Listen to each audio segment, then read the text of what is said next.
Good evening and welcome. Tonight I'm going to be reading to you from this book called Art That Changed the World.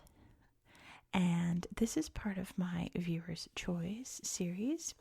There were actually a couple people who requested this, well, two people. It was Leo and there it is, who wanted me to talk about art history. And I love art history so much. I had a really eccentric fourth grade teacher, which would have been when I was ages 9 to 10. And she did not teach what she was supposed to teach on the syllabus. She just taught us whatever she wanted. So we learned like all the bones in the human body.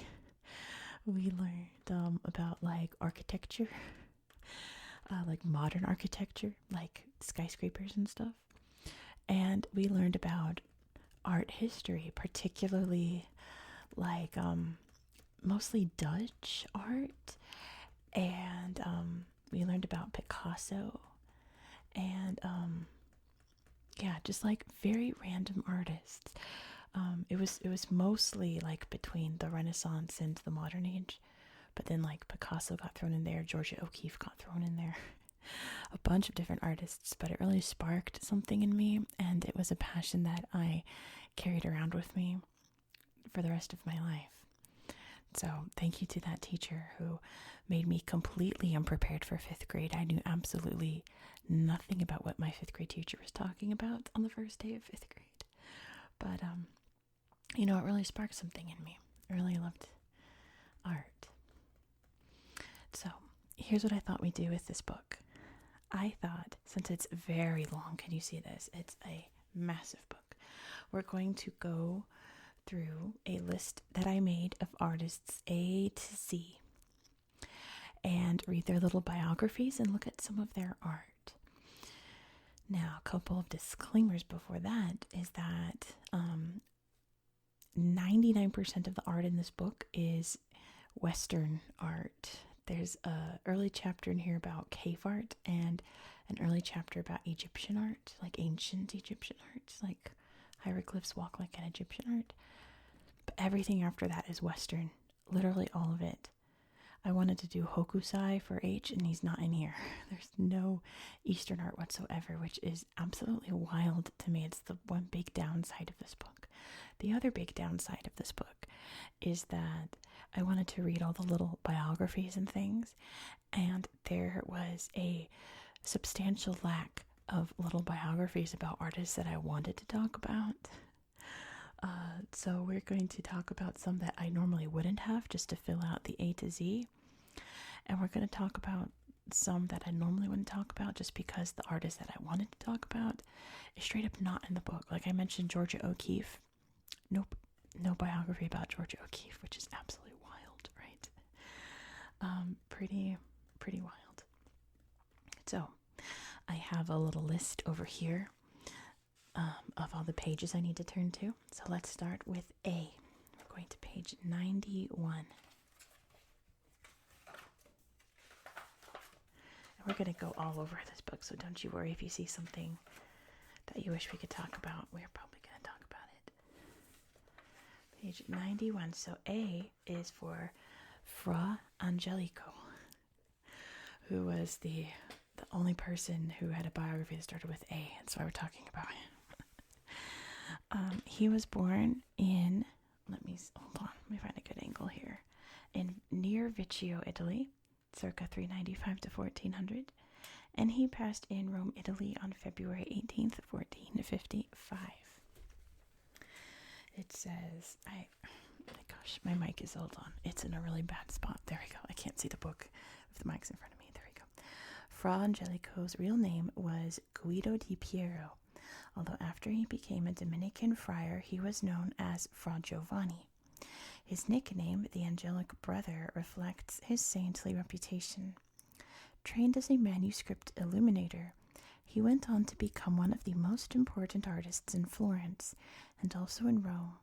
Based mainly in Fiesole, he is most associated with his series of frescoes in the monastery of St. Marco in Florence, which were designed to aid the monks' spiritual contemplation. So let's look at this art that he created called the Annunciation. It was made sometime between 1432 to 33. It's located in the Museo Diocesano in Cortona, Italy. It says Fra Angelico's early masterpiece combines a knowledge of Masaccio's monumental style with a decorative lyricism that links it to Gothic art. Seated in a classical loggia, the Virgin responds with humility to the angel Gabriel's news that she will give birth to the Son of God. Their verbal exchange, which I'll show you down here, it's really neat. The Holy Ghost shall come upon thee. Behold, the handmaid of the Lord, is written in gold lettering. The receding architecture leads the eye back toward the scene of Adam and Eve being expelled from Eden, a reference to mankind's sin, which will be redeemed by Christ, whose coming birth Gabriel announces. So yeah, look at this really incredible art here, which is neat that this is a fresco, it says. At least we assume it's a fresco. The colors are so vivid. Gabriel's in this like gorgeous Barbie pink with beautiful gold wings and the gold leaf halos there. And yeah, like it says, you can actually, it's like word bubbles in a comic where you can see the angel Gabriel talking to Mary. I've never seen that in medieval art, just straight up writing words on it. But I really like the 3D perspective here. That was all the rage at this time because people finally figured out how to do perspective. And then, yeah, you can see Adam and Eve being sent out right there. Can you see? Adam and Eve being sent out. And then I guess that's God, or it's an angel, I suppose, with the sword. Very interesting. All the little flowers down here, this little garden. And but I'm also guessing this must be God. I don't know. And then there's a little bird. Maybe that's meant to be God. Or like, I was about to say the Jesus fetus, like about to enter into me. I don't know what that's supposed to be. But interesting choices. The floor looks really marbled. Like the textures is really neat for its time. All of the gold is really beautiful. Very nice work. For B, we are going to 126. I had a lot of artists I want to talk about that start with B, and I had to choose one, and it was very hard, but I chose, hold on, I'm making a mess here. Okay, this is Hieronymus Bosch. If you've never heard of him, yes, you have. He was born possibly Hertogenbosch in the Netherlands around 1450, and he was buried as Sir Hertogenbosch on my birthday, August 9th, 1516. He was born Jerome van Aken, Hieronymus, which is Latin for Jerome, Bosch, which is short for Sir Hertogenbosch, created some of the most intriguing images in the history of art. He lived in a town that was far away from mainstream Netherlandish painting and developed a uniquely imaginative style, depicting the consequences of sin and folly with fantastical, often grotesque imagery. Little is known about his life except that he was wealthy, an Orthodox Catholic, and a leading member of a religious organization called the Brotherhood of Our Lady. So here's probably his most famous work, called The Garden of Earthly Delights. It was painted around 1500 it's currently located at the Prado in Madrid. Despite its triptych format, which was traditional for altarpieces, this large painting was intended not for a church, but for an aristocrat's palace. In the left panel, God creates Adam and Eve in Eden. The landscape continues into the central panel, perhaps depicting a false paradise, where naked men and women cavort amid bizarre plants, huge birds, and fantasy fruit. In the right panel, sinners are punished with gruesome tortures in a monstrous vision of hell. So yeah, check this out. The first part of the triptych is the Garden of Eden, which is like a space age fantasy Garden of Eden. there's like a pit full of weird birds and this, whatever this is.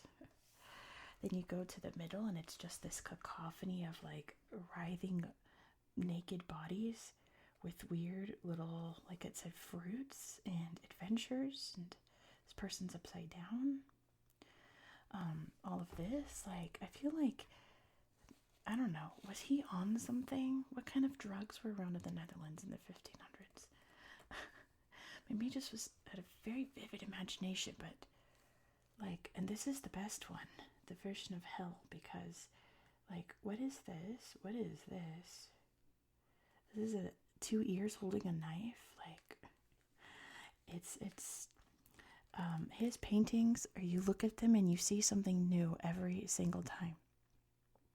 They are so weird and strange, but fascinating, right? He was just a very wacky man. Imagine commissioning a triptych for your estate and getting this. Being like, what am I looking at? So strange. All right, on to page 294 for the letter C. Let me see, 294.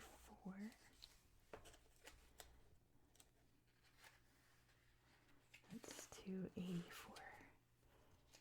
294. All right, not a great picture, but we're going to talk about Cézanne. Yeah, a lot of like my favorite artists have little biographies, and then a really terrible example of the painting. But we'll see. Cézanne was born in Aix-en-Provence, France on January 19th, 1839, and he passed in Aix-en-Provence on October 23rd, 1906. A native of Provence, clearly, Cézanne trained in Paris, where he'd meet fellow Impressionist painters. Oh my gosh, this book is so heavy to hold. He abandoned his early dark and violently expressive manner of painting, tried unsuccessfully to exhibit at the Salon, and showed in some of the Impressionist group shows. In the 1880s, he became increasingly uneasy with Impressionism's lack of solidity and structure, and began to place more emphasis on mass and construction in his work, and to interpret rather than merely record what he saw. From the mid-1880s, he divided his time between Aix-en-Provence and Paris, producing a large number of landscapes depicting the great Provençal mountain Mont Sainte-Victoire. So here's an example, which I wouldn't pick for Cézanne, but it is a good example of his art style. This is called Still Life with Plaster Cast, painted around 1895. It's currently in the Courtauld Gallery in London. In Cézanne's late still life, all the objects on the studio floor and the tabletop appear as though flipped or tipped up against a picture pane or viewed from different angles. This radical distortion of conventional perspective prefigures Cubism. Oh, how interesting. So yeah, it's this little statue with a fruit, which this fruit, like I see this, and this is Cézanne to me. Just the very soft black outlines. Yeah. And yeah, it looks like he's propped up against a painting here. And you can see paintings back here. So it's just, doing the classic paint what you see in your art studio. But I just think the shadow outline on everything is very Cézanne. He did this in all of his works. So that's a good example of that he used to do. I'm going to page 348 for the letter D. Who do you think it's going to be? 48. Oh my gosh. There we go. It's Salvador Dalí, which I think there's a biography of him. Is there a biography of him somewhere? All right, I checked. There's no biography for Dalí, so we're just going to read about this very iconic piece of art, the Melting Clocks painting, but it is not called that. It is called The Persistence of Memory. It was painted in 1931. It's currently at the MoMA in New York City. Possibly the most famous of all surrealist paintings, The Persistence of Memory takes time as its theme, featuring melting pocket watches that symbolize flowing eternity, Ants crawling on one of the watches convey the idea of decay and death, while the rocks and cliffs, modeled on those near Dalí's home in Catalonia, Spain, suggest life's hard reality. The monstrous face is drawn from the artist's own profile. Dalí deliberately rendered his fantastical visions with exquisite precision and clarity. He called his paintings hand-painted dream photographs, yet he never clearly explained their meaning. When he was asked to comment on one critic's view that his work alludes to Einstein's theory of relativity, he replied that it was actually a surrealist vision of camembert cheese melting in the heat of the sun. Dalí's talent for flamboyance and self-publicity. In 1936, he appeared in a diving suit at the opening of the London Surrealist exhibition, brought him fame far beyond the world of art. As well as paintings, he produced work in the fields of sculpture, book illustration, jewelry and furniture design, and filmmaking. He also wrote a novel, Hidden Faces, and produced several volumes of exuberant autobiography. In Dalí's hometown of Figueres in Spain, a museum devoted to his work has become a major tourist attraction, and there are several other Dalí museums around the world, including a large one in St. Petersburg, Florida.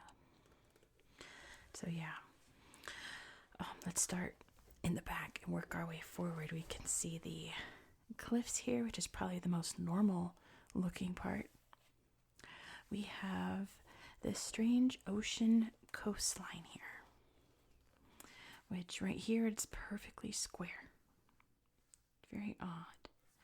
Then we have the melting clocks. This one covered in ants. The clock's upside down and there's ants eating it. There's a fly on this one. And then the weirdest part, like they said, the disfigured face. Can you see it? There's the eye and the eyelashes, eyebrow, and the nose, and the mouth with his tongue sticking out, and the beard. Can you see it? That's like really disturbing. It's so weird. It reminds me of that Hans Holbein painting, which I don't think we're going to look at. I don't think we're going to look at that one. Where it's a portrait of these two men. But at the bottom is this like weird stretched out, I think it's a face. It's like, what? That's really creepy to me. That's the creepiest part of this painting. But, yeah, he really painted to make you think, right? And I think this one has made a lot of people think. All right, let's head over to page 122 for the letter E. 122. It is, Jan van Eyck. Jan van Eyck. He was born around 1380 to 1390. He passed in Bruges in Flanders in June 1441. The most famous of all early Netherlandish, I almost said Neanderthal, Netherlandish artists, Jan van Eyck is now known through about 24 paintings, religious works, and portraits. His supreme skill in oil painting gained him renown north and south of the Alps. Little is known of his early life, but by 1422 he was working for the Count of Holland. 3 years later, he became court painter to Philip the Good, Duke of Burgundy, in Bruges, with an official salaried role. Why don't we do that anymore? Why doesn't, rich people have an artist that they pay and then they just make... He remained in the Duke's service for the rest of his life, going on several diplomatic missions on his behalf. One of his earliest dated paintings, the Ghent altarpiece of 1432, bears an inscription suggesting that this stupendous painting, as Dürer called it, was painted by both Jan and his brother Hubert, who died in 1426. However, Hubert is a shadowy figure, and his contribution to the painting is unknown. So here is by far his most famous painting, the Arnolfini portrait. It was painted in 1434. It's currently at the National Gallery in London. This celebrated double portrait shows a wealthy couple and a domestic interior. and may commemorate the marriage of an Italian merchant, Giovanni di Niccolao Arnolfini, and his wife. Scholars debate the painting's subject and question the extent to which the meticulously painted objects have symbolic significance. However, all agree that this ravishing masterpiece displays an unprecedented level of realism and detail made possible by Van Eyck's perfection of the oil painting technique. So here is this couple in medieval clothes standing just proper. We got some Dutch sandals right there. We got a little yapper dog, which I'll talk about later. That's a story for another time. Little fruits in the bed over here, which again could all symbolize marriage and fertility, right? And she is massively pregnant too, so that could represent addition to the family. But it's going to be hard to see in this book. But the weirdest part of this painting is in this mirror back here, where you can see the couple there, and then this figure here, which we assume is Van Eyck, standing in the doorway painting them. But it's such a neat example of perspective, which didn't really exist in art at that time. That there's two sides of this painting, right? There's the side that you see and the side that the artist would, or the audience would see from a different angle, because we're seeing it from the artist's perspective. This is from a whole different perspective. Does it represent the eye of God just watching? Is it a double secret life? There's two sides to every person? Really, really interesting. And plus, we don't even know if that mystery person is Van Eyck. We don't know who that is.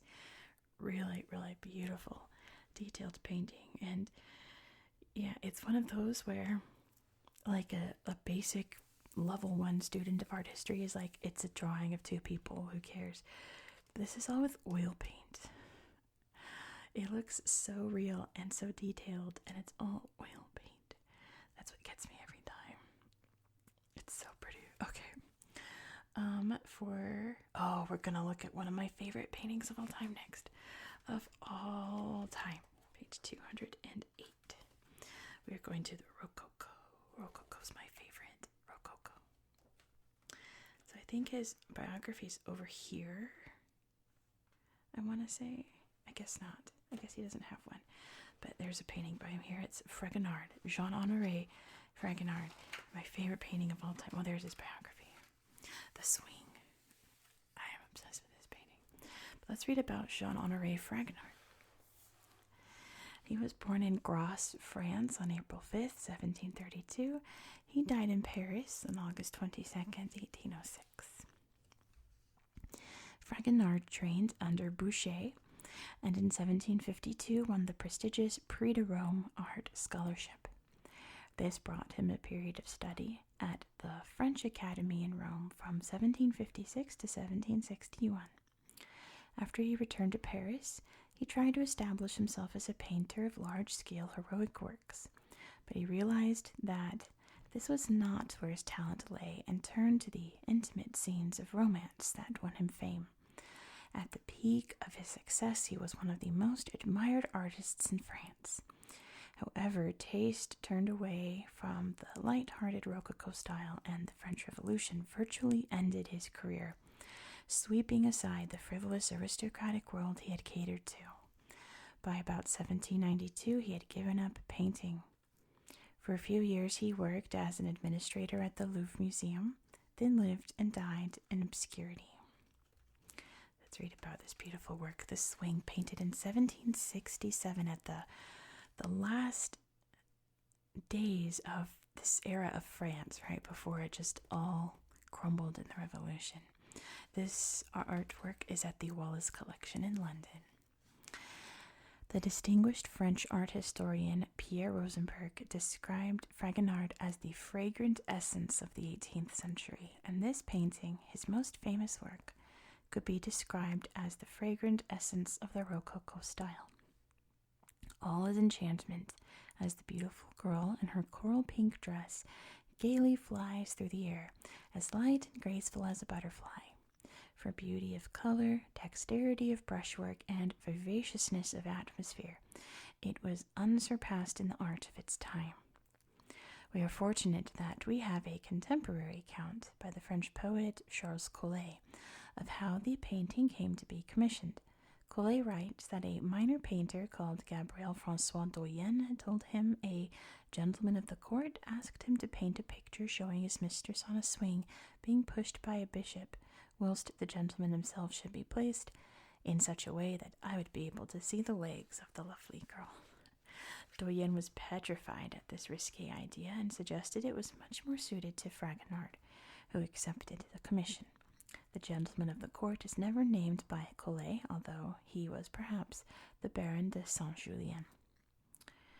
Fragonard changed the bishop to an elderly man who it can be assumed is the girl's husband. He is outwitted by her young lover, who reclines in the bushes out of sight of the husband, but enjoying an exciting view of the wife. Above the young man, a statue of Cupid, the god of erotic love, joins in the game, putting a finger to his lips to urge secrecy. Another playful detail easily overlooked is the little dog who appears at the bottom right of the scene. Dogs are often used in art as symbols of fidelity, and this one yaps as if trying to warn the unfortunate husband that he's being cuckolded.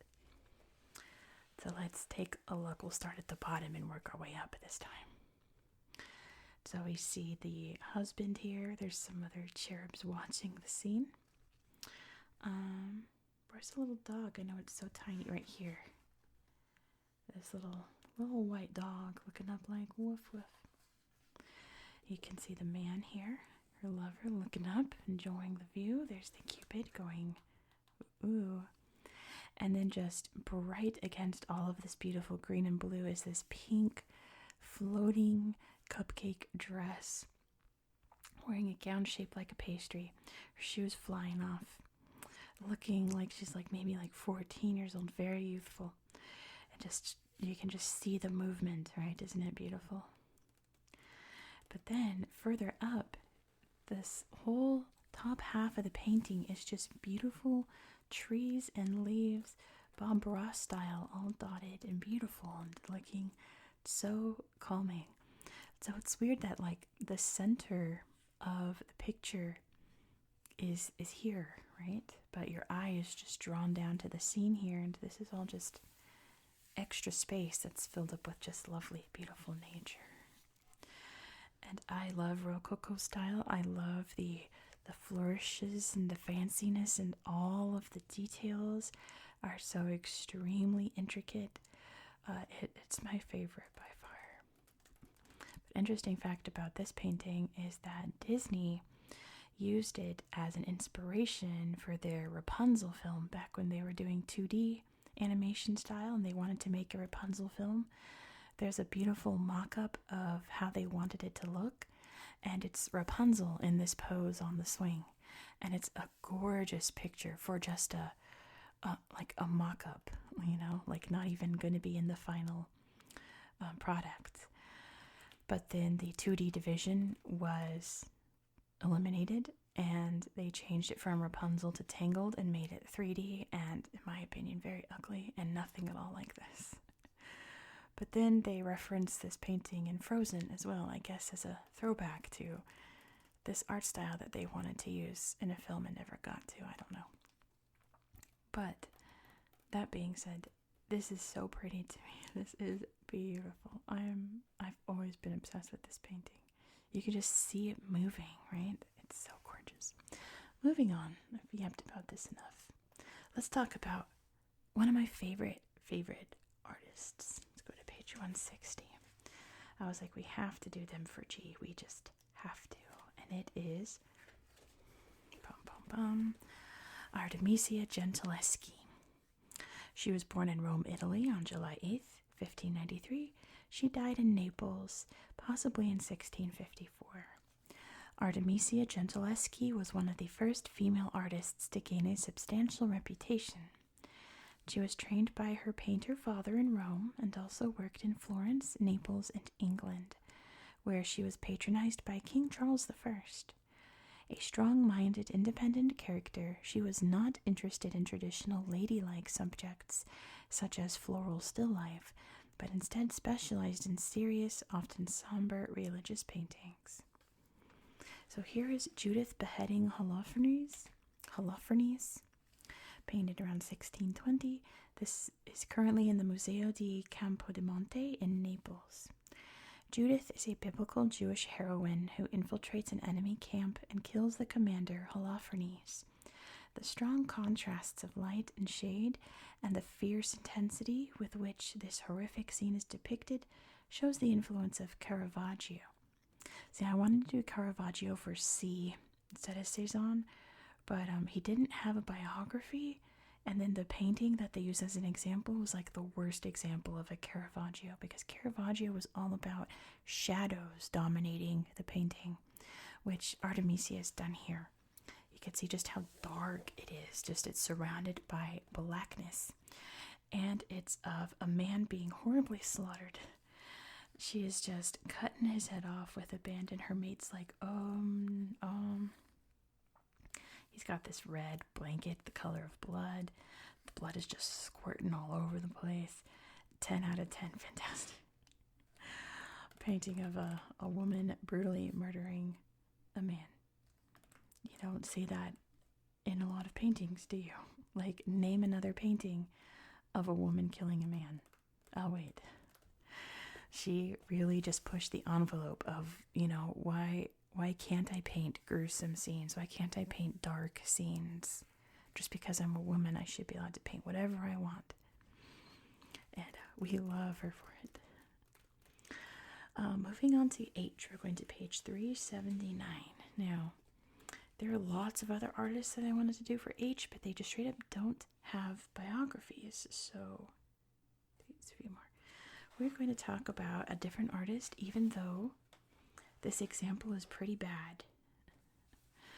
Not a good example. He has a far more famous painting than the one I'm about to show you. It's Edward Hopper. He was born in Nyack, New York, on July 22nd, 1882, and he died in New York City on May 15th, 1967.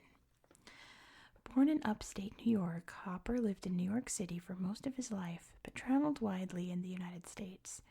Trained as a commercial artist, he earned his living as an illustrator before taking up full-time painting in 1924.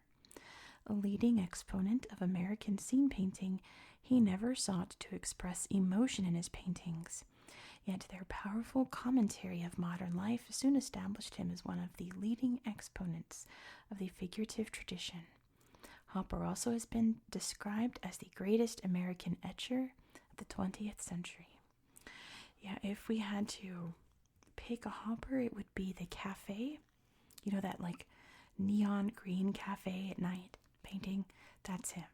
But instead we have Compartment C, Car 293, painted in 1938.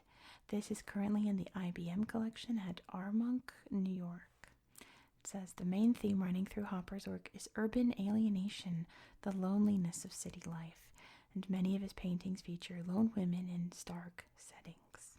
They're very liminal, isn't it? And always that kind of green that you really only see in like buildings in like the 1940s, like industrial factories in the 40s and 50s. Reminds me of The Shape of Water, one of my favorite films. Very much has this green tone in all of the industrial scenes. But yeah, that's Edward Hopper, very important American artist. Next is I, right? We're going to go to the only artist in this book that has anything in it that starts with I. We're going to 229.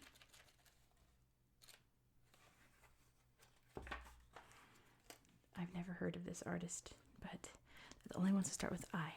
It is Jean-Auguste-Dominique Ingres. There's no bio for this person, so we'll just look at this painting. It's Augustus listening to the reading of the Aeneid. It was painted in 1819. It's currently at the Musée Royal des Beaux-Arts in Brussels, in Belgium. Early in his career, Ingres opted for an austere version of the neoclassical style. He based this on his superb draftsmanship, commenting that a thing well drawn is always adequately painted. Here the colors are muted, the figures are sculptural, and there is no interest in the setting. Yeah, black background.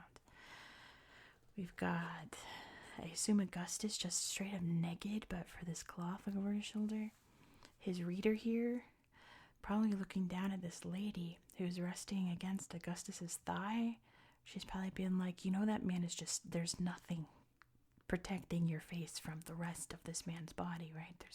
He's just out here and you're just laying there. I mean, if that's what you want to do, go for it. But she's like, I'm just saying, be careful. And he looks like he's enjoying the story. They look very bored. I wonder if that's supposed to mean something. I wonder if it's supposed to mean something that he's just naked and they're fully clothed. I don't know. Interesting thought there. But yeah, never heard of this artist. They're just the only one in this book that starts with I. There are quite a few that started with J that I wanted to talk about, but either they weren't in here or the examples were really bad. So we are going to talk about another famous American artist, Jasper Johns. Goodness. There we go. This is called Flag. It's painted in 1955 and is currently at the MoMA. Taking as his theme one of the things the mind already knows, Johns built up this collage using paint, fabric, plywood, and scraps of newsprint that are faintly visible under the stars and stripes. His image portrays the American flag at a time when there were only 48 states. So we'll talk more about pop art. We'll talk about Andy Warhol. Right? He's on my list. Yeah, we'll talk about it. We'll read this, the Campbell Soup Can, when we get to W. But pop art was all about painting something, because normally paintings are something extraordinary and beautiful scenes, something that you can't like depict in a photograph. There's an art style. Pop art was all about painting something very normal that everyone knows and sees every day and thinks it's mundane, and displaying it in a way that makes you stop and think and realize that like art is all around you. Again, Campbell Soup Can is the best example, but we'll save that for W. So Jasper Johns is doing the American flag, which you see all over the United States, everywhere. And it's at the point where, as an American, you just don't think about the construction of the flag anymore. It's just a symbol. But the fact that this is mixed medium and just thrown together with a bunch of all kinds of knickknacks here and there to create something extremely iconic as the American flag, it's really interesting. There's a lot to say there, I think. So people are like, oh, pop art is so boring, it's just paintings of soup cans and stuff. I don't know, there's a layer underneath it that I think is really interesting. But again, we probably just did, but Andy Warhol's the best example of that. But there's also Jasper Johns. All right, I bet you know who is K. 347. Oh, not too far off, that makes sense. I bet you know who K is going to be.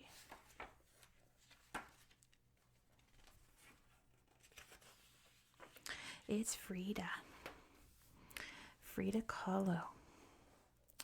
She was born in Coyoacán, Mexico on July 6, 1907, and she passed in Coyoacán on July 13, 1954. Born to a German Jewish father and a Spanish-American Indian mother, Kahlo contracted polio when she was 6 years old. At the age of 18, she was involved in a bus accident. Her spine was broken, her legs and pelvis were shattered, and a railing pierced her abdomen. She spent the rest of her life in pain, enduring grueling operations. During her initial recovery, Kahlo discovered painting, and she turned for advice to the respected muralist Diego Rivera. Sorry if you hear my stomach, I'm really hungry. In 1929, they entered into a troubled on-off marriage, during which Kahlo produced a series of disturbing self-portraits, all reflecting profound physical or emotional pain. During their time together, Rivera was much better known than his wife, but during the 1980s she emerged from his shadow and gained international recognition of her own. Here's a great example of Frida Kahlo art. This is the two Fridas, painted in 1939, and it's currently at the Museo de Arte Moderno. I hope I said it like I'm Italian. Arte Moderno in Mexico City. It says, Kahlo's images are often based on her dreams, and many of them involve the physical damage and heartbreak she suffered throughout her life. In this double self-portrait, both hearts are exposed. The left one is broken and bleeding from her recent divorce, while the right one is whole, as if her husband still loved her. So yeah, she often did self-portraits, but it wasn't just self-portraits. There is something different or disturbing about them, and this is a great example of just two of her sitting here, two different outfits. And yeah, you can see her heart has been ripped open here. She's cut a vein here with scissors, and blood is dripping all down this beautiful white dress. It's pooling there. The arteries are connected to this Frida's heart, which is whole. She's holding a little flower. And yeah, there's a lot to say about this. I feel like everyone will have a different interpretation of this. But yeah, it is very dreamlike, isn't it? I like that the crease of the book is right there, because you kind of have this mirror effect between the two Fridas. And yeah, they're holding hands. She's holding like a dandelion. She's holding scissors, you know. It's very profound, isn't it? There's a lot to say about this painting. It's really a lot. I'm going to stop myself before I go down a rabbit hole. Let's move on to another one of my absolute favorite artists and just people of all time. And this is probably going to surprise you because you're not expecting this. Maybe you are. But this book did a weird thing. They put Leonardo da Vinci under L in the index. So we're going to talk about Leonardo da Vinci. He's not under D, he's under L for Leonardo. So here's Leonardo da Vinci. He was born in Anciano, or Vinci, in Italy on April 15th, 1452, and he died near Amboise, France on May 2nd, 1519. A complex and versatile creative genius, Leonardo da Vinci was one of the most outstanding figures of the Italian Renaissance and of all time. The illegitimate son of a notary and a peasant girl, he was apprenticed to the sculptor and painter Andrea del Verrocchio in Florence, then settled in Milan in 1482. His drawings and notebooks reveal the breadth and depth of his intellectual curiosity, which included research into areas as diverse as anatomy. He dissected more than 30 bodies. Engineering, he designed flying machines, armored vehicles, and canal systems. Mathematics, optics, botany, sculpture, architecture, and music. He researched every aspect of light and color. Painting was only one of his interests, and although he was one of the greatest and most influential artists of his time, he completed few pictures. His career is mainly divided between Florence and Milan, but he spent his final years in France as the honored guest of Francis I. Now, when you think Da Vinci, you think Mona Lisa, but we have my favorite Da Vinci painting over here, The Virgin of the Rocks. Let's read about it first. This was painted around 1483. It's currently at the Louvre in Paris. Leonardo's early masterpiece uses a pyramidal composition, which became a prototype for high Renaissance painters. It shows the Virgin and Child with St. John and an angel in a remote cave-like setting, with a strange rocky landscape receding into a pale bluish haze in the far distance. Dark and varnish has obscured the original colors. All of Leonardo's paintings seem so dark because they've been exposed for so long that they've turned dark. They were all very bright and vivid originally, including Mona Lisa. The painting is imbued with a lyrical air of mystery. Departing from the clarity and precision of earlier Quattrocento painting, Leonardo makes his graceful figures emerge from the shadows, softening features and blurring contours with sfumato. Unlike any figure painted before this, the exquisite angel who turns to gaze out at the picture seems almost to breathe with life. And I'd say all of these figures breathe with life. So here's the Virgin of the Rocks. I saw this at the Louvre. And I sat there for like 10 minutes, just like soaking it in. It was so great. More so than the Mona Lisa, we won't get into the Mona Lisa story. I've told the story before on my channel. I was almost kicked out of the Louvre at the Mona Lisa. We're not going to talk about it. But yeah, I sat here for like 10 minutes looking at Virgin of the Rocks. So, let's go bottom to top. We have baby Jesus. I assume that's St. John also as a baby being like, hello. And there's this angel sitting here being like, hello, viewer. Pointing at the baby, being like, that's Jesus. Do you see him? Look.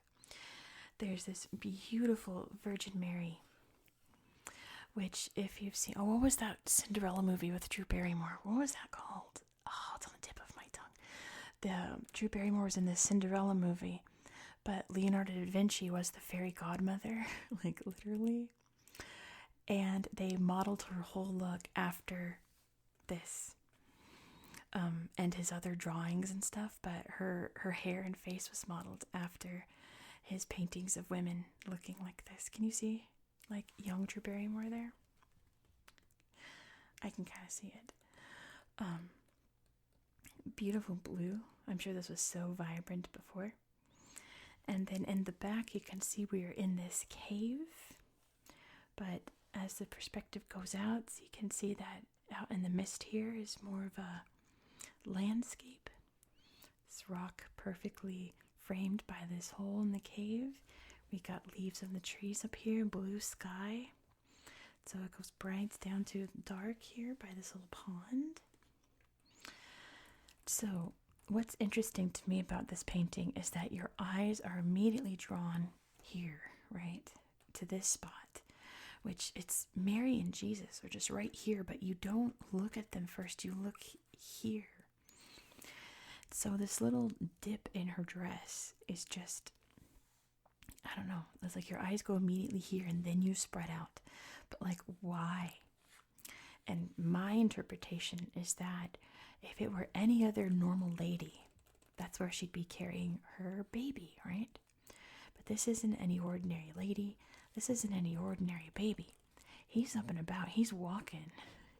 This baby looks like he's at least like 9-10 months old, and he's up and he's praying, right? He is up and out and magical and holy, right? And she's holding on to him, protecting hands there.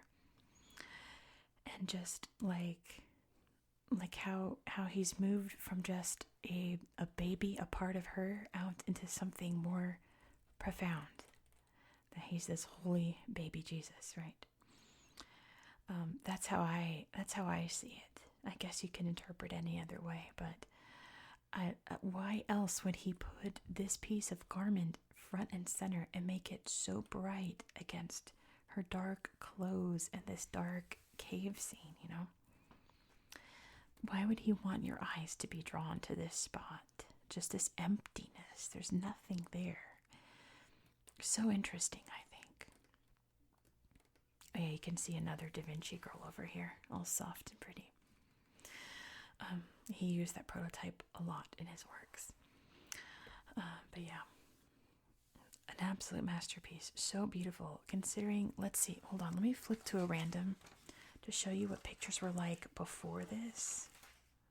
They were like very one-dimensional, flat. You could see they were kind of starting to mess with dimensions, like we saw the Fra Angelico.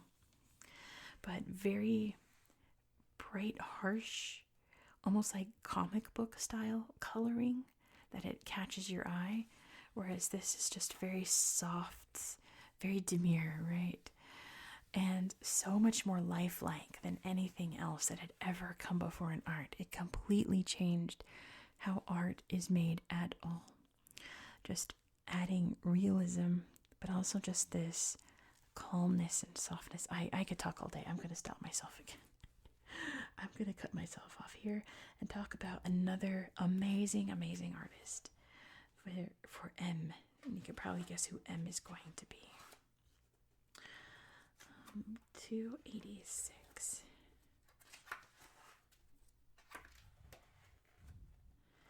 286. It is Claude Monet.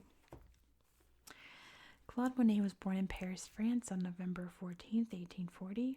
He died in Giverny, France on December 5th, 1926.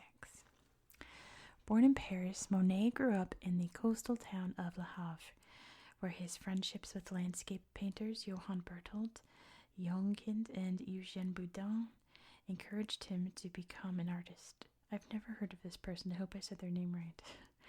During the mid-1860s, he tried and failed to make his mark at the Paris Salon with monumental works painted partly outside, and toward the end of the decade he became a key figure in the group of painters who later became known as the Impressionists.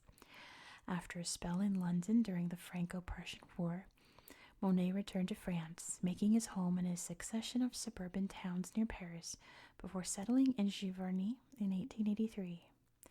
Throughout his long career, Monet remained faithful to the Impressionist aim of exploring the changing quality of light and color in landscape. His series of paintings of grain stacks, Rouen Cathedral, and water lilies depict specific sites under differing light and weather conditions. So here's one of his more famous water lily works. This is the Water Lily Pond Green Harmony, painted in 1899. It's currently at the Musée d'Orsay in Paris. Monet's paintings of water lilies are the culminating achievement of his career. For much of the last 33 years of his life, he devoted himself to translating the moods and reflections of his beloved pond into images of transcendent beauty. He had always painted the gardens of the houses where he lived, and when he bought the house he was renting in Giverny in 1890, he finally had the chance to create a garden entirely to his own taste. He laid out the flower garden in a series of beds ablaze with colorful blooms, and then created a tranquil water garden. He filled the pond with special hybrid water lilies, and installed an arched wooden bridge inspired by those he had admired in Japanese prints. Monet visited his water garden at least 3 times a day to study the changing light. He also recorded it obsessively. This is one of 12 canvases painted from the same vantage point during the same year. They were produced shortly after the death of Monet's stepdaughter Suzanne, and represent a peaceful paradise that offers solace in the face of desolation. The eye is drawn to the mirror-like surface of the pond and the way the plants and bridge are reflected in the water. Horizontal brushstrokes delineating the water lilies are interrupted by the vertical strokes of lighter green, showing the reflected vegetation above the pond. It is a hermetically sealed world in which there is barely any suggestion of sky, and as serene and harmonious as the painting's title suggests. Monet continued to paint his water lily pond until his death, eventually creating almost abstract canvases without reference to the banks or bridge, where the entire subject is the surface of the water. So yeah, I love his haystacks, because he did that thing where he painted the same haystack at different times of the year, different times of the day, so there's a whole series of haystacks, but you can't compete with the water lilies. Just stunning. So the bridge is the only solid lines in this whole painting, this Japanese bridge here, which is this beautiful blue because it's in shade currently, but the trees back here are still in sunlight, as are most of the water. So this is one of those paintings. Monet was such a genius at this that it's all brushstrokes. Besides the bridge, like I said, those are the only solid lines. It's all dabs of paint. All of it. Let me take it up close. See, like, once you look at this mess, it's just colors, right? You can see each little brushstroke there. It's just a blob of colors. Down here at the lilies, just blobs, just paint strokes. But then you pull it back and you just see this beautiful scene. Also completely transformed the Impressionist game. Just taking very simple shapes, very simple colors, and creating a whole scene that just transplants you right there, even though this looks nothing like the real thing. But it does at the same time. Remarkable. Again, the trees up here, you can see that this is a willow tree. But when you go up close, it's blobs. It's just brushstrokes. How did this man translate just brushstrokes so minutely? How did he do that? I can't wrap my head around how you can just go a little bit at a time and just create a whole scene that looks perfectly normal from afar. Absolutely blows my mind. And all of his paintings are like this. He was just a natural at this. It's remarkable. He was such a master. So pretty. All right, we're going to page 354. I think I picked this person because they're the only person with a biography that starts with N. 354.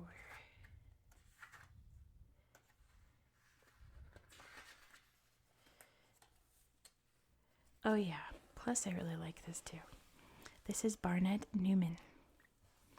He was born in New York City on January 29th, 1905, and he died in New York on July 4th, 1970. The son of Polish immigrants, Newman attended classes at the Art Students League in New York, but also earned a degree in philosophy at City College. After college, he worked at several jobs before taking up painting again in 1944. In 1950, he had his first one-man show at the Betty Parsons Gallery, but did not achieve major success until the final decade of his life. As well as paintings, Newman also produced lithographs and sculptures, and wrote perceptively about modern art. So this is called One Mint One. Great name. It was painted in 1948. It's currently at the MoMA. Originally an amateur figurative artist, Newman gave up painting in his 30s, but a few years later, inspired by surrealism, he took it up again.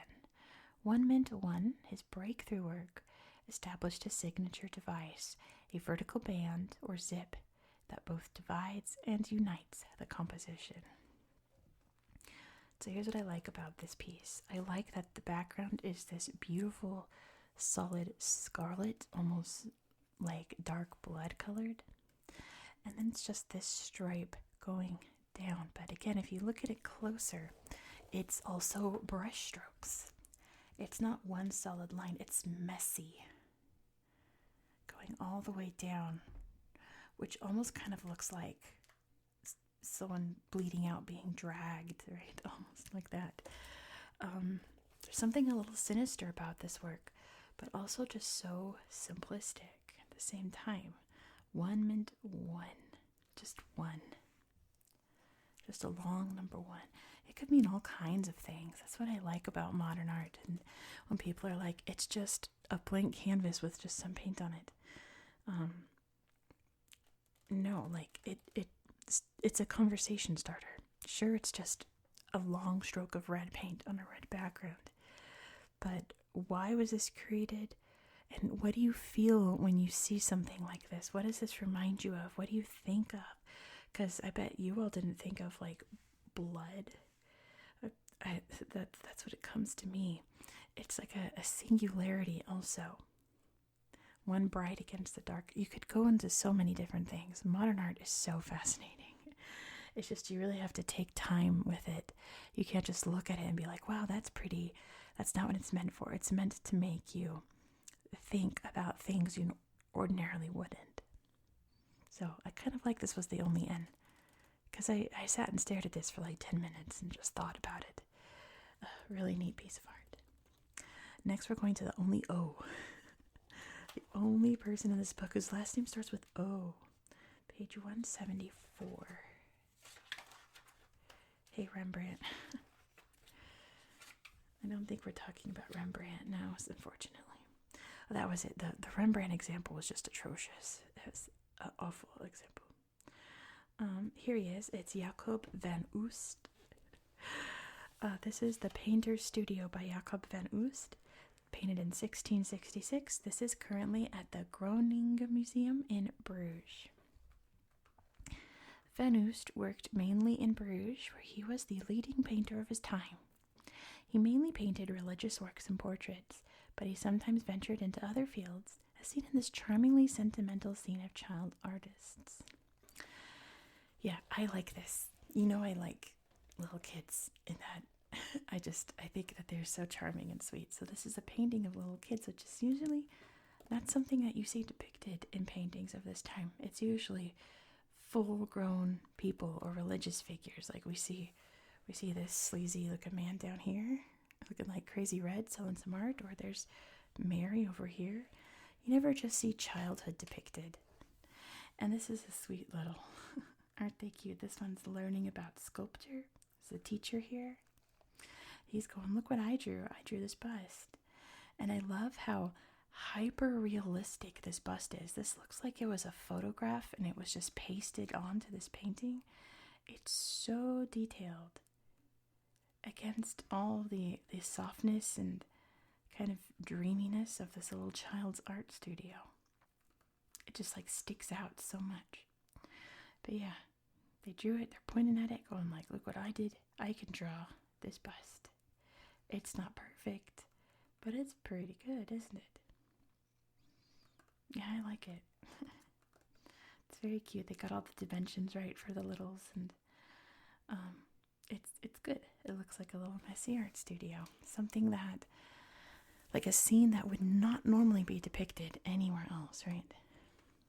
All right, I bet you know who P is going to be. I bet you know who P has to be. Gosh, look at this painting. Okay. Let's see, make sure I'm trying to 320. I've got a ways to go. I'm right here, never mind. 325. It's Pablo Picasso. Which is funny because I have two friends who do not know each other at all that I've met in two different friend circles, and they both got cats last year. One of them named their cat Pablo, and another named their cat Picasso. In what world? Okay. Picasso was born in Malaga, Spain on October 25th, 1881, and he died in Mougins, France on April 8th, 1973. The most famous artist of the modern age, Pablo Picasso was the son of a painter and art teacher who showed him how to draw when he was a small child. He studied at art schools in Barcelona and Madrid, but soon outgrew them and had his own studio by the time he was 16. In 1900, he began visiting Paris, where he settled in 1904.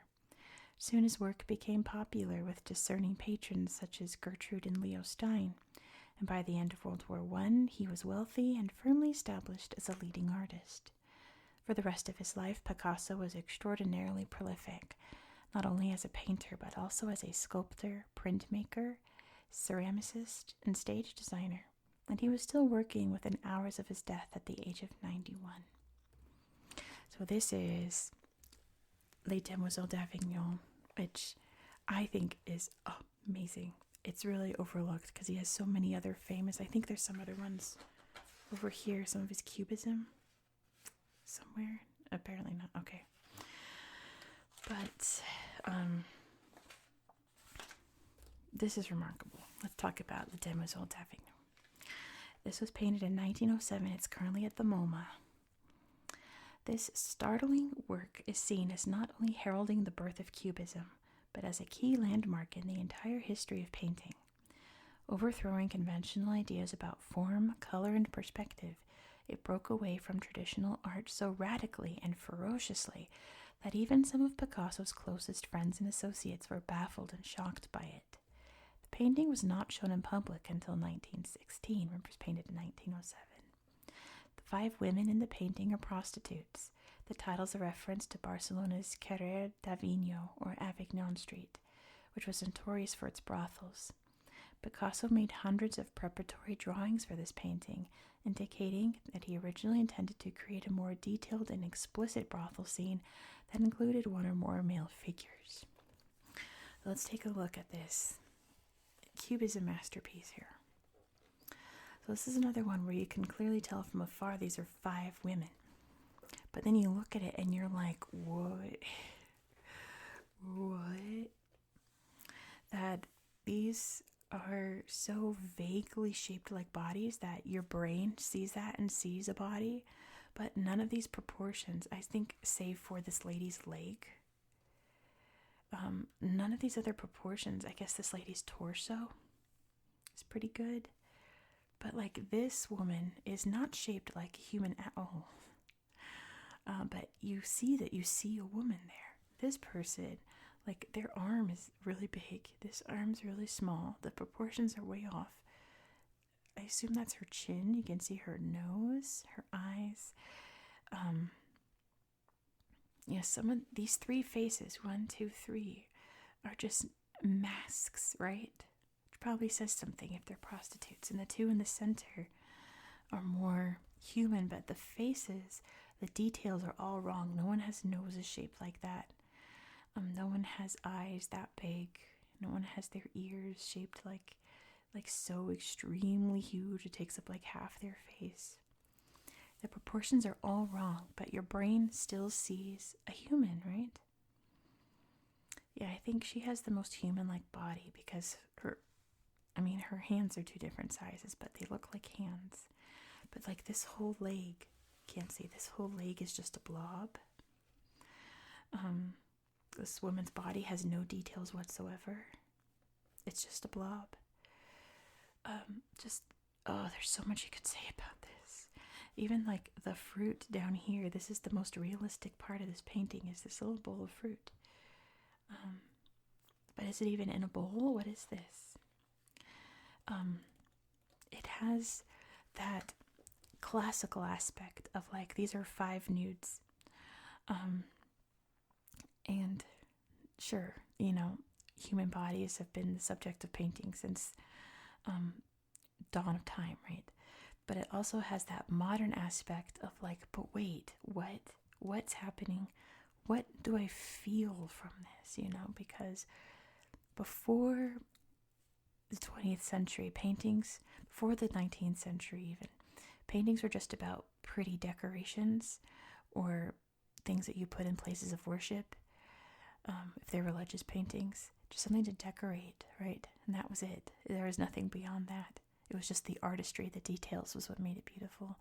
But once you get into the Impressionists and the Modernists, it's all about not so much being pretty and decorative. It's about, what does this evoke within you? What is underneath the layers of this painting? How does this resonate with you? And it's like, why are these 3 faces so distorted? Why are these 2 faces almost the exact same? Why is the background? Why these colors? What is it supposed to represent? Why the abrupt shapes? Even like this woman's chest is just everything is wrong about it. It's like, it's not meant to be this beautiful detail. It's supposed to be something so much more. And that's just so great. That's so wonderful. And I'm going to shut up now about Picasso and go to the next artist. So there are no artists that start with Q. None. If your last name out there starts with Q, you better start painting, because you'll be the only famous painter whose last name starts with Q. So I figure Q, X, and what's the other one? Y. There's no one in this book for Q, X, and Y, so I got to do random and talk about whoever I want. So we're going to go to page 283 to talk about another artist. 283. We're going to talk about Mary Cassatt. This was painted. This is Young Woman Sewing in the Garden. Painted between 1880 and 1882. It's currently at the Musée d'Orsay. The American artist Mary Cassatt produced several scenes of well-to-do women, often her family members or friends, engaged in domestic tasks. The monumental and precisely delineated figure dominates the picture space. So yeah, Mary Cassatt painted women, but in this very soft way. No harsh lines at all. Very kind of a mix of muted and bright colors. And it's very much this impressionist, like there's so many good examples of this art style, like there's Renoir, Manet's up here, Toulouse-Lautrec. I wonder if Toulouse is over here somewhere. Degas. I love Degas ballerinas. When I did ballet as a little girl, I had Degas dance bags. Because it was during that time, it was 4th grade. Just these beautiful, there's another Manet. Beautiful paintings of just very soft French-looking women, although this is an American woman, allegedly, according to the thing. Just this very charming, like through a filter, look at ordinary people's lives, doing very ordinary things. And Mary Cassatt is my favorite example of that, besides Degas, who did the ballerinas. That's different. Mary did a good job at capturing that, I think. And I think that's all I have to say about that. Just this art style, it was like when I was in Paris, I went here and a bunch of other places during this period in Paris where these famous paintings were done, and it just looked like this. It looked exactly like this. Unreal. Absolutely unreal. But yeah, I can't show you any other examples apparently. But moving on. R.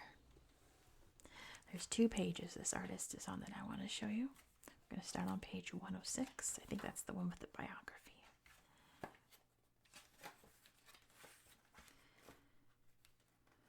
There's Mona Lisa. 106. There we go. There's his biography. Raphael. Okay. There we go. Raphael. I'm trying to get it all in. I had to plug in my charger over here, so now I'm at an awkward angle. There we go, Raphael. He was born in Urbino, Italy, either March 28th or April 6th, 1483, and he died in Rome on April 6th, 1520. Painter, draftsman, and architect Raphael, or Raffaello Santi, was the supreme synthesizer of the High Renaissance. He absorbed the ideas of Leonardo and Michelangelo, the 3 turtles, and combined them to create an art of unmatched grace and grandeur. Raphael was brought up in the cultured world of Urbino, where his father was a painter. His formative influence was the sweet, graceful art of Perugino, but his style grew grander under the influence of Leonardo and Michelangelo. Precociously talented and socially charming, Raphael quickly achieved success and fame. He worked in Rome until the age of 25, until his early death, aged 37. So here's one of his really lovely portraits. This is Baldassare Castiglione, circa 1515 in the Louvre. But I flagged something on this other page for some reason. Oh, because we have to talk about the School of Athens. Hello. This is a masterpiece. I love School of Athens. I'd rather talk about that than anything else. So School of Athens was painted between 1510 and 1512. This is currently at the Stanza della Signatura in the Vatican, because I think it's on a wall. Can't go anywhere else. But we'll read about it here. Not long after he arrived in Rome in 1508, Raphael was commissioned by Pope Julius II to decorate a suite of rooms, or stanze in Italian, in the Vatican Palace. While Michelangelo labored nearby on his own masterpiece, the Sistine Chapel ceiling, Raphael began work on this fresco in the Stanza della Signatura, the room in which papal documents are signed. The room is thought to have been used as the Pope's private library. The overall theme of the decorative scheme is the relationship between Christian thought and classical learning. Painted medallions on the ceiling depict the 4 branches of learning that formed an enlightened Renaissance education: philosophy, theology, poetry, and jurisprudence. Under each medallion is a wall fresco illustrating that discipline. Beneath theology, Raphael painted the Disputa, in which Christian theologians discuss the mystery of the sacrament. On the opposite wall, beneath philosophy, Raphael painted his most famous fresco, which later became known as the School of Athens, in which he brought together the great thinkers of the ancient world. Raphael creates a majestic composition of great clarity, harmony, and rhythmic power. In a classical architectural setting, Possibly linked to Bramante's design for the new St. Peter's, Plato and Aristotle discuss their philosophical ideas, surrounded by other ancient philosophers and scientists who debate ideas and pass on knowledge. Gathered in dynamic groups, the gesturing figures are arranged in harmonious rhythm throughout the composition. The powerful perspective of the architectural framework leads the eye deep into the painting, toward and beyond the central pair. Raphael includes portraits of his contemporaries. Plato is modeled on Leonardo, while Euclid, bending down to demonstrate a mathematical concept, has been identified as Bramante. In the foreground, the self-absorbed figure of Heraclitus may be a portrait of Michelangelo. Raphael also included a self-portrait on the far right. So yeah, these are almost all of them. See Raphael peeking in, being like, hello. That Raphael right there. These are all famous thinkers from back in ancient times. With Plato and Aristotle here. And it said Plato looks like Leonardo da Vinci, which we just saw his portrait. So yeah, that's pretty. Leonardo coded right there, this big old beard and bald head. Who else do we have? Euclid is right here. Talking about, oh, you can't see. Probably talking about geometry there. It doesn't say who else. I know that there's like, you can go to other sources and it points out who everyone is, which is really neat, I think. Really, really cool. And yeah, it's not just that, it's all of these famous thinkers who, most of these people did not live at the same time at all. All in the same room. I don't know, I kind of wonder if this is like the corner of heaven for philosophers, and this is what they do for eternity, right? But you can see this around here is the actual wall, right? And this little window here is the actual painting. But how it just blends into the painting here is just so neat. It's like a little window with the perspective back there, how it just kind of goes on forever. Yeah, it's just an absolute masterpiece. An absolute masterpiece. And it's a fun one because, like I said, if you look up who everyone's supposed to be, you can learn a little who's who of the ancient school of thought. It's really fun. All right, let's move on to 292, another very famous painting and painter. 292. I really wanted to do Gauguin because Gauguin was such a bizarre person, but this is the example they gave. Not even, like, he moved to Polynesia and painted the Polynesian women, and that's what he's most famous for. I don't know why they would do this one. It's fine. We're going to talk about Georges Seurat. I'll read it first before I talk about Georges Seurat and my thoughts on him. He was born in Paris on December 2nd, 1859, and he died in Paris on March 29th, 1891. Seurat's career was short but influential. His early works were monochrome drawings exploring the properties of tone, but from the early 1880s he began to deploy his researches into optical and color theory and use his divisionist or pointillist technique to paint life in the Paris suburbs. His last works depict views of the Normandy coast and scenes of urban entertainment. Seurat's ideas were taken up by his followers, who included Signac, Van Rysselberghe, and Cross. I have no idea who those three are. But this is his most famous work, A Sunday Afternoon on the Island of La Grande Jette.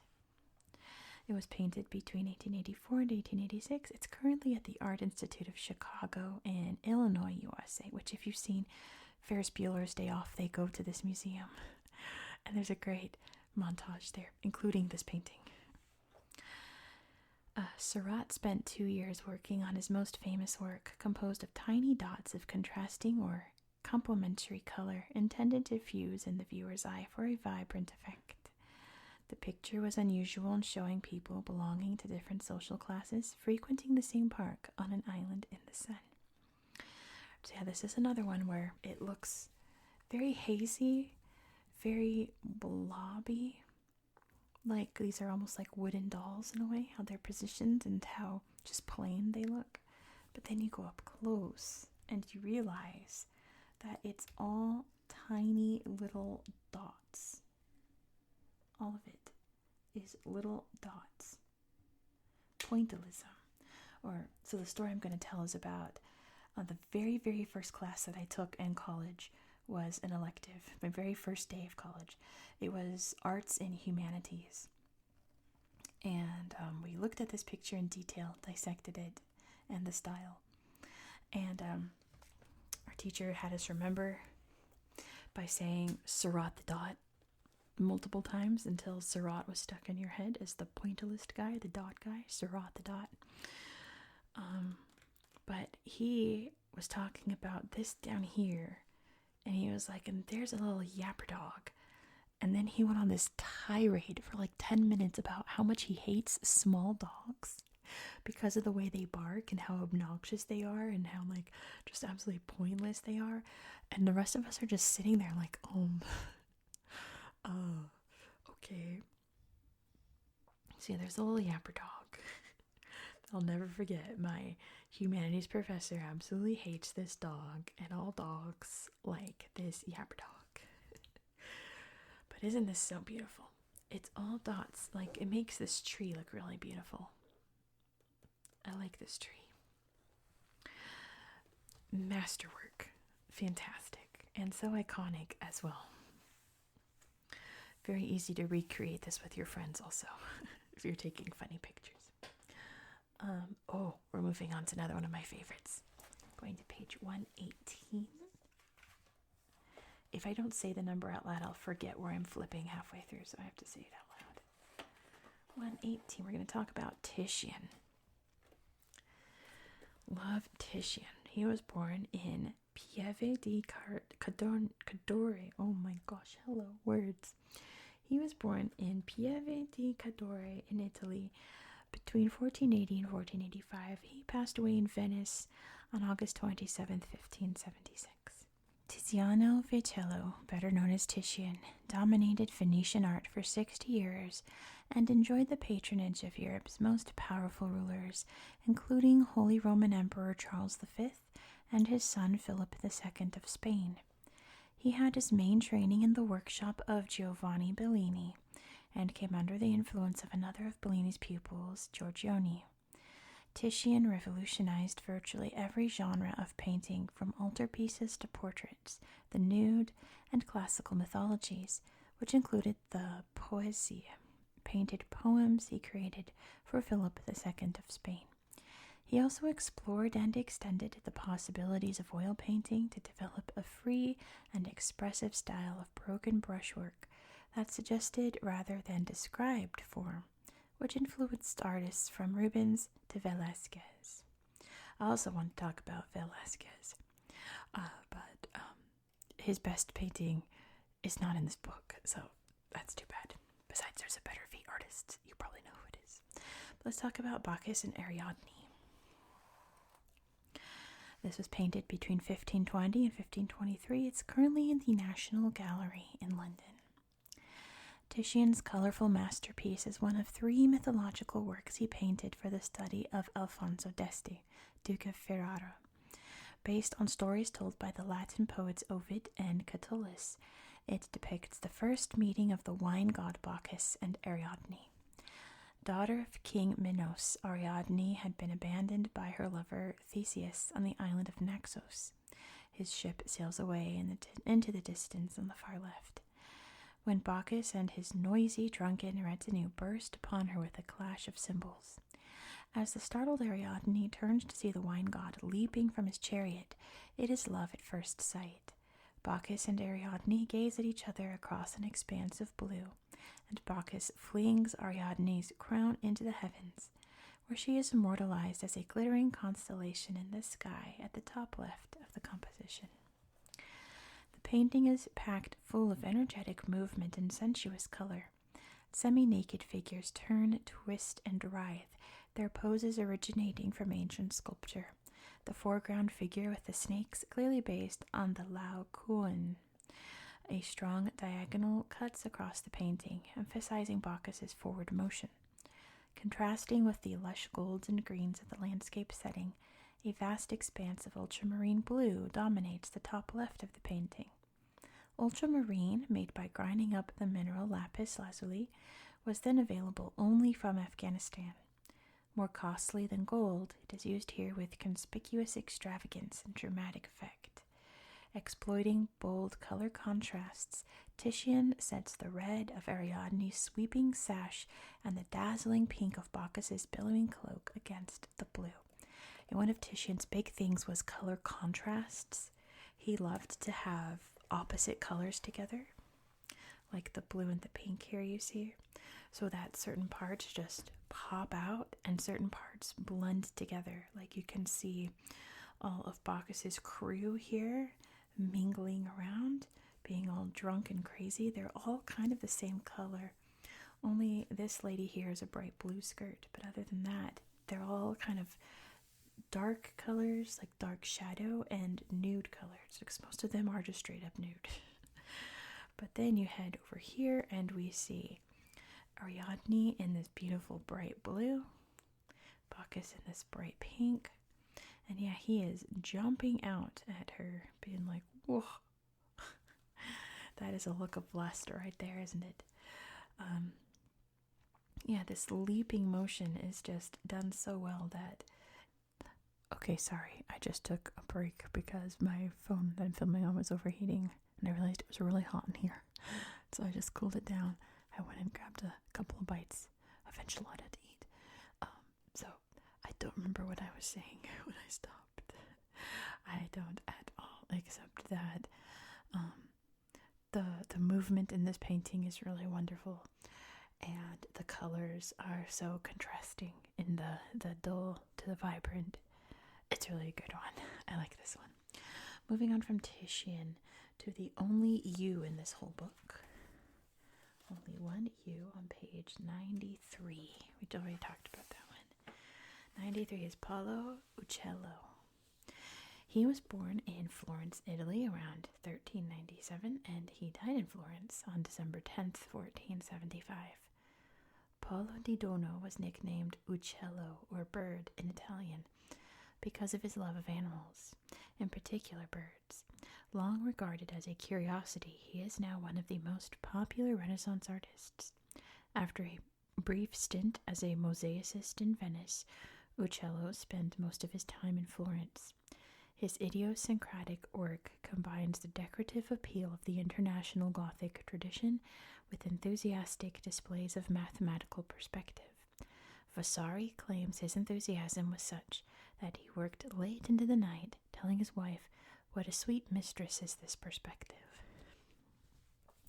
So this is one of his works here called Battle of San Romano, painted around 1440 to 1450. It's currently at the National Gallery in London. Renaissance geometry and medieval pageantry combine in this painting, commemorating a Florentine victory against the Sienese in 1432. It was once hung in the Medici Palace. Florentine leader Niccolo da Tolentino appears at the center of the stage-like foreground in a gorgeously decorated, geometrically shaped hat.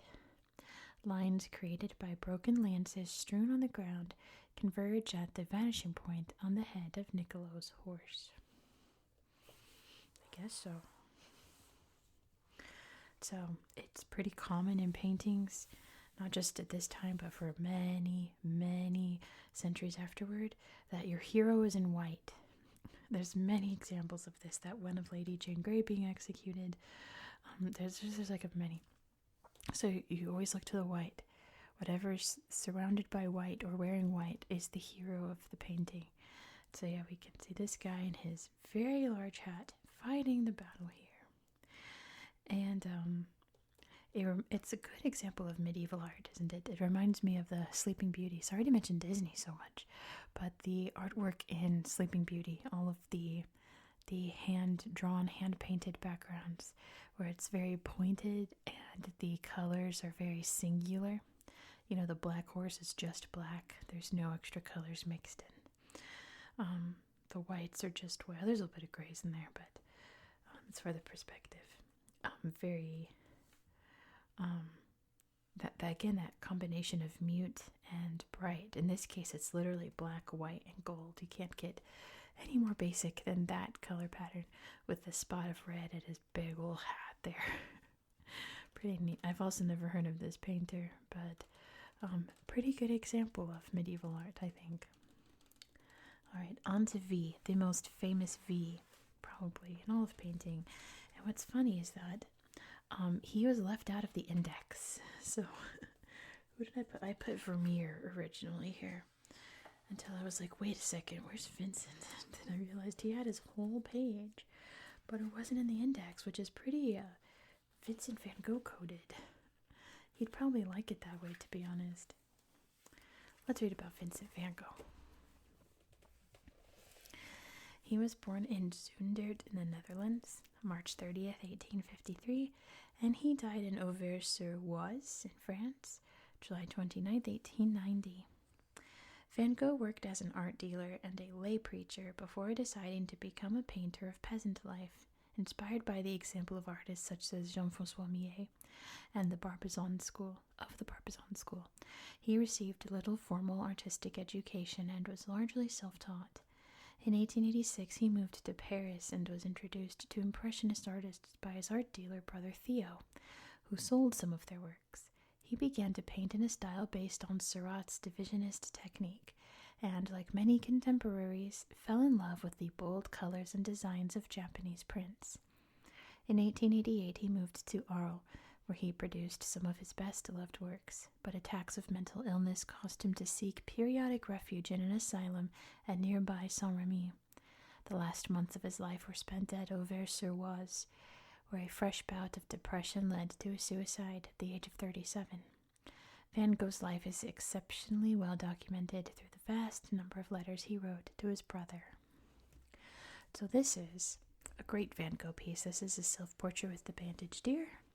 It was painted in 1889. It's currently in the Courtauld Gallery in London. In this unforgettable portrait, Van Gogh stares out at the viewer, revealing his soul with an almost unbearable honesty. It is a painting that presents a particularly raw and personal artistic statement. In February 1888, Van Gogh had taken the train from Paris to Arles in the south of France. He was intent on founding a utopian artists' colony there, a studio in the south, and was hoping that Paul Gauguin and Émile Bernard would come and join him. Gauguin arrived later that year in October, but the amicable setup soon turned sour and the pair quarreled. At Christmas, after a particularly vicious disagreement, Van Gogh threatened Gauguin with a razor blade before cutting off part of his own ear and presenting it to one of the prostitutes in the local brothel. He was taken to hospital, suffering his first serious attack of insanity, and Gauguin left Arles, never to return. This self-portrait was one of the first works that Van Gogh painted after the incident, in the hope that taking up painting again would help restore his stability. He shows himself standing in front of an easel that supports a canvas bearing some fake daubs. On the wall is a Japanese print. Van Gogh had previously explained in a letter to his brother Theo that he hoped his life in the south of France would be like a Japanese painter's, but the happiness he sought eluded him, so the print is a poignant reminder of a lost vision of paradise. Van Gogh turns his head to display his bandaged ear in a deliberate reference to his act of self-mutilation. He seems to shrink inside his heavy overcoat, and his sallow complexion and thin face shorn of his red beard make it clear that he is unwell. The coarse brushstrokes laid on in rigid lines in some areas add to the overall sense of unease and melancholy, creating an image of arresting power. So yeah, he painted quite a few self-portraits. This is the most famous one, and it's probably the saddest one because he's all covered up, no hair under this fuzzy hat. Obviously his bandaged ear, all shaven. You can see this is another self-portrait here where he looks still very disturbed, but at least more human, right? Here he just looks like a bony, sad individual, right? Here in his art studio. But what Van Gogh was best at was his brushstrokes, which he laid it on. Let me get in close so you can see his jacket here.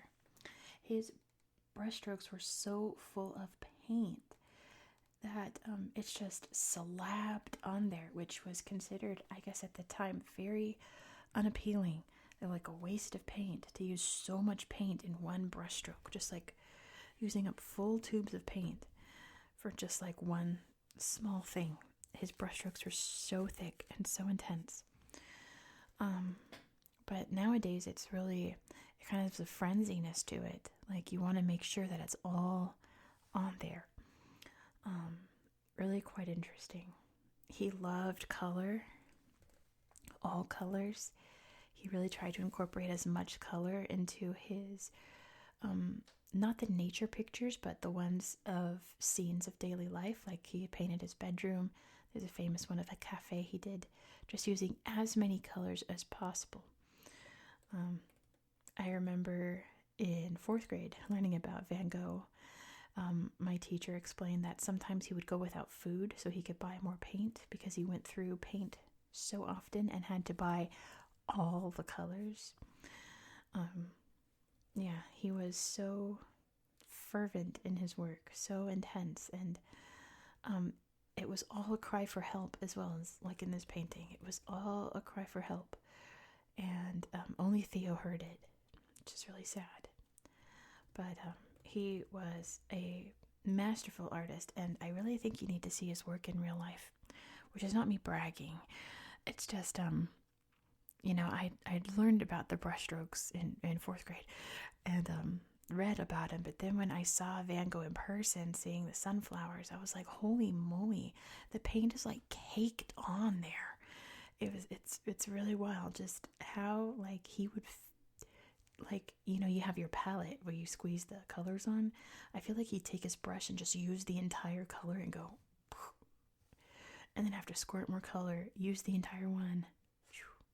Like, it's so thick, so interesting. Everything kind of has a texture to it. So you really need to see his works in real life. Highly recommend. They're all over the world. Where is this one? The National Gallery. Yeah, they're all over the world. You can find a place that has a Van Gogh somewhere. Mostly in the United States and Europe, but they're all over the place. All right, let's talk about Andy Warhol again. 363, back to the soup can. Back to the soup can. That's some great pop art too, isn't it? So here's Andy Warhol. He was born in Pittsburgh, Pennsylvania on August 6, 1928. He died in New York City on February 22nd, 1987. Born to Slovakian immigrants, Warhol graduated in pictorial design from the Carnegie Institute for Technology, Pittsburgh, before moving to New York City in 1949. After working as a successful commercial illustrator, he turned to pop art in 1961, documenting consumer goods and celebrities from Marilyn Monroe to Mao Zedong. In 1964, he opened a print-producing studio called The Factory and went on to produce books and films and even appeared on television, popular culture's signature medium. So here's the Campbell's Soup Can Tomato. I guess that's its full name. This was painted in 1962 and it's currently at the MoMA. Originally, Warhol created a collective work entitled Campbell's Soup Cans, 32 individual silk-screened images, one for each variety of the company's range. When first exhibited, they were arranged in 4 rows of 8, like cans on supermarket shelves. That's so clever. So yeah, pop art is just taking something very normal and just painting it. So here's a can of tomato soup, which if you don't have Campbell's soup where you are, they still look like this. The logo's a little cleaner. It's not as old-fashioned logo, but it's still the red and white with the name of the soup down there. And I think they've never changed it because of Andy Warhol's paintings, because they're so iconic.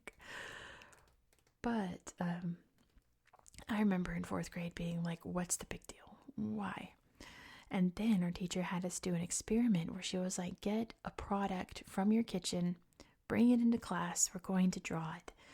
And so we actually had a can of Campbell's tomato soup at home, so I brought that and took it to class, and we set to work drawing it. And I realized this simple can of soup, which they're like this big, they're not, condensed soup is very little, just how intricate it was and how much time and precision it took to draw this can on a piece of paper like this size of this book. It took me hours, and it really put into perspective, like, it's art. Sure, it's commercialized art. Sure, it's a product, but it's art nonetheless. Someone designed this logo. The printers made sure that it fit on the can. Even the machinists, I guess, creating the shape of the can, because they didn't really have like factories like we do now with like robots making everything, designed the can. Someone sealed it up just so.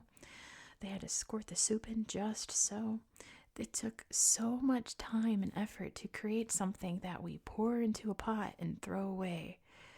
Like, it just like really sat with me, and really made me think, like, how much art is around us. What, like, art is everywhere. Art is in everything that we use. Absolutely, like, everything around us. I'm like looking around my computer desk. What, like, here's a whiteboard marker. Someone designed this. It was printed to be just so. And is this art? Probably not. But to the person who designed the Expo logo, that took time and effort. Making sure that the picture shows the right tip and everything. Everything is art. Absolutely wild. Absolutely incredible. Even getting the dye colors, make sure it's the right color, black. Making sure it fits in your hand, it's the right size, and not too thick, not too thin, that you can hold it and write with it comfortably. Everything is art. It is really, it's mind-blowing to me. It's incredible. So amazing. Let's move on to another one of my favorite artists back in Rococo times. We're going to page 227.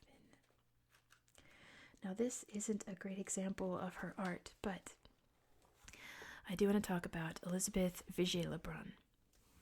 Here's her bio.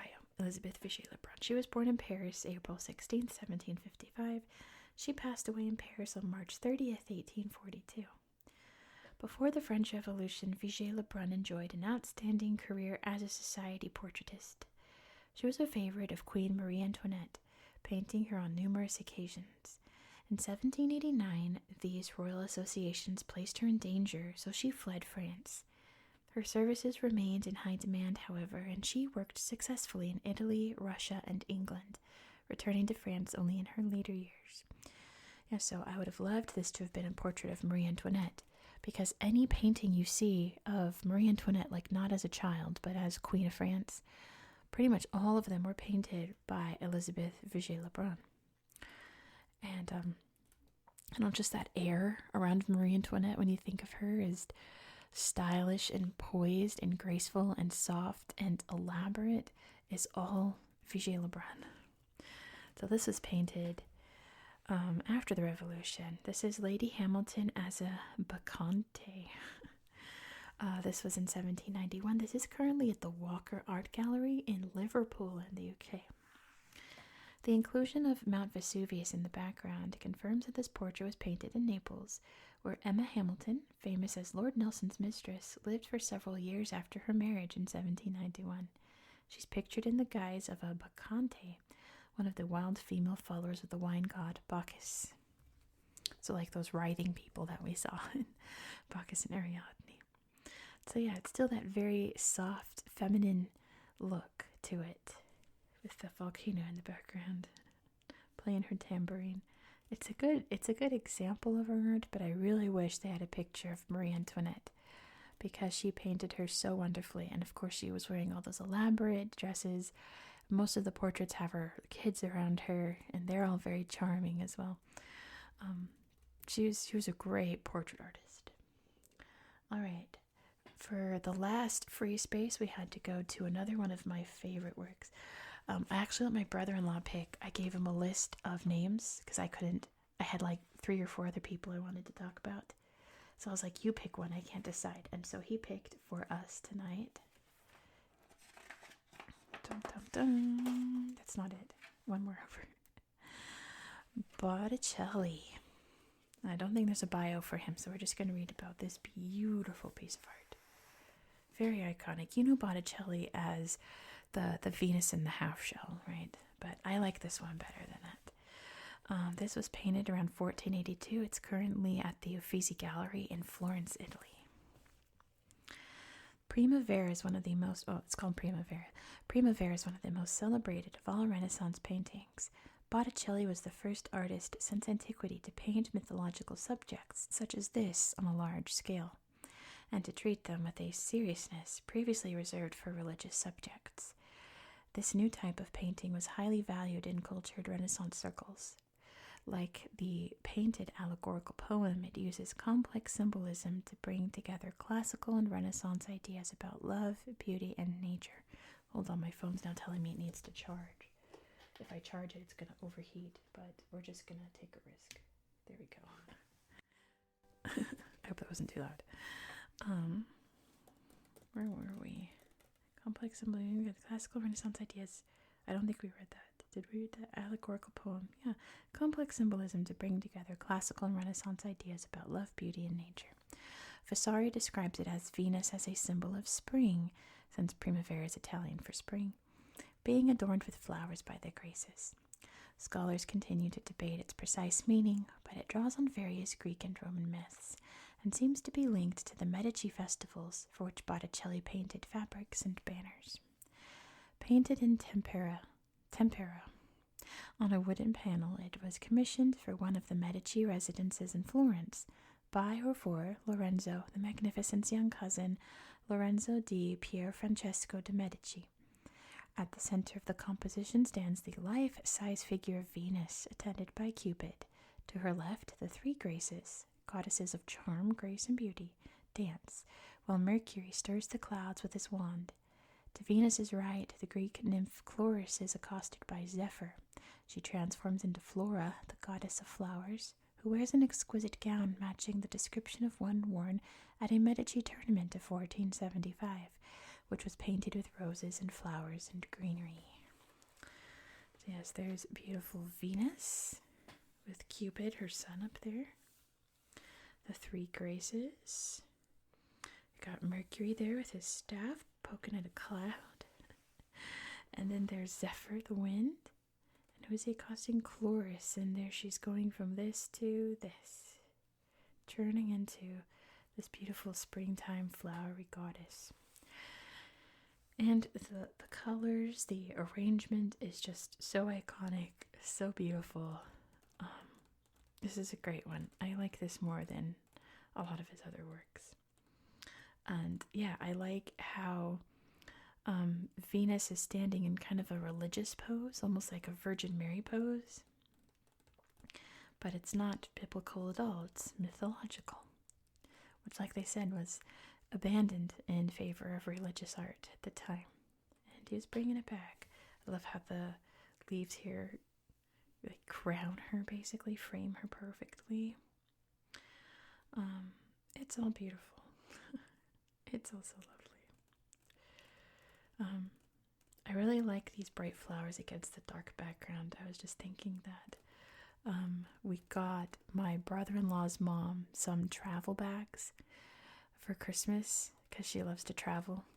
Well, she travels often. She has family and friends around the U.S., so she travels to them a lot. So we got her some travel bags, and it was almost this exact pattern of the black background with the green and bright flowers.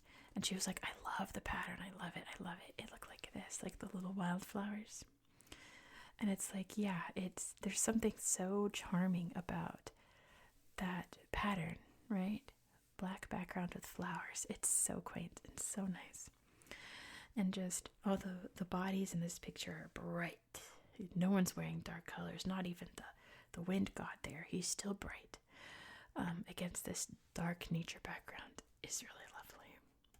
So pretty. I love it. This was a perfect painting in my opinion. All right, there was only one person whose name started with Z, so let's read about them. They're on page 171. 171.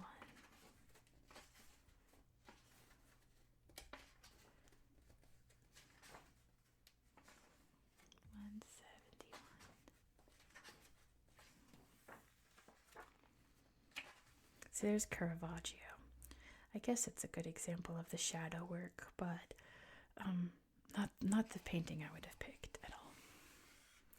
170, this is 161.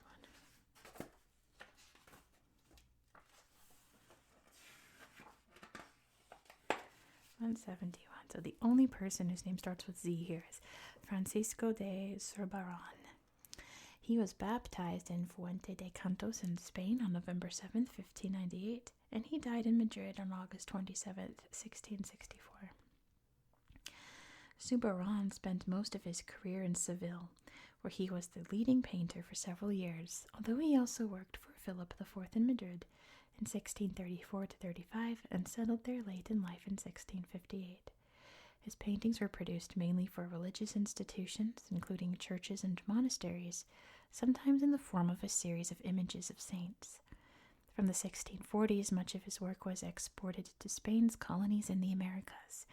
In the 1650s, he experienced financial problems when payments for his paintings were lost in naval warfare. Oh, those pirates stealing from those Spanish ships. Zurbarán couldn't afford to paint anymore. It's so sad how all of these great artists just died in obscurity and poverty, right? So sad. But here's a beautiful work of art called Saint Serapion, painted in 1628. This is currently at the Wadsworth Athenaeum in Hartford, Connecticut. One of the most powerful religious painters of the age, Zurbarán is best known for austere, dramatic images of saints such as this. Serapion was a 12th century monk who was killed by pirates. So yeah, he's all strung up, looking very sad because he knows his time is up. Those pirates are going to steal everything, including his life. But he's wearing white against a dark background and in a very, I almost said a T-pose. Oh boy, in a very religious pose, let's say that. Very Christ-like, isn't it? The details in the cloth is all very beautiful as well. But before I say anything else sacrilegious, I'm going to end it there. I hope that you enjoyed this, and I hope maybe you learned a couple of things about art. I'm just going to flip through over in the Rococo section. Here's another Bacchus and Ariadne by Sebastiano Ricci. Let's look through a bit. I hope that you learned some cool stuff about art and maybe learned a little bit more appreciation, like the Cupid seller. A little bit more appreciation for art, at least Western art. And I hope that you found this relaxing. I really want to talk about Oath of the Horatii. I wrote a whole paper in that Arts and Humanities class about this painting by Jacques-Louis David. But anyway, not today. What do we do for D? We did Dalí. Yeah, I'd rather talk about Dalí than David. Or William Blake. William Blake was my other B over Hieronymus Bosch. But that's not even the good. There's so many other William Blake arts prints that I like more. Oh, see, here's what I was talking about, that painting of Lady Jane Grey, all in that bright white before she's being beheaded. But anyway, here's another one, the 3rd of May. This is by Goya. That bright white, the hero in this very dark scene. Which apparently this happened during the daytime, but Goya decided to make it night to make this more. Also in that Christ-like pose, you know. Not a T-pose. Anyway, I'm going to stop yapping. I hope that you found this video to be relaxing and educational. I love Turner. And I hope that you have a good night. Good night. Good night. Good night. Good night. Good night. Oh, I guess, let me know if you want me to look through this book some